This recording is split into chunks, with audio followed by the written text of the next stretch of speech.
চাঞ্চল্যকর ঘটনা শিলিগুড়ি শহরে আনুমানিক 2.5 বছরের এক কন্যা সন্তান উদ্ধার শিলিগুড়ি সূর্য সেন পার্কে। মঙ্গলবার বিকেলে এক মহিলা সূর্য সেন পার্কে এসে ওই ছোট্ট কন্যা সন্তানটিকে রেখে বেরিয়ে যান। সিসিটিভি ফুটেজে দেখা গিয়েছে এক মহিলা ওই শিশুকে নিয়ে পার্কে ঢুকছে। এরপর পার্কে রেখে ওই মহিলা বেরিয়ে যান।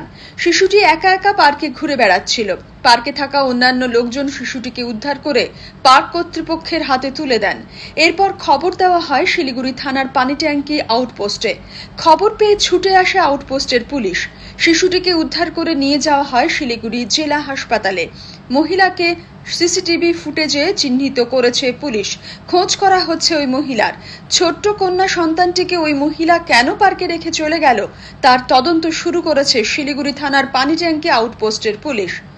শিশুটি কি ওই মহিলার তা বোঝা যাচ্ছে না। শিশুটিকে চুরি করে আনা হয়নি তো, উঠছে এমন প্রশ্ন। আপাতত শিলিগুড়ি হাসপাতালে রাখা হয়েছে উদ্ধার হওয়া কন্যা সন্তানটিকে। বুধবার হোমে পাঠানো হবে শিশুটিকে। এই ঘটনায় ব্যাপক চাঞ্চল্য ছড়িয়েছে শহর শিলিগুড়িতে। শিশুটি নিজের নাম, পরিবারে কারো নাম বা বাড়ির ঠিকানা কিছুই বলতে পারছে না।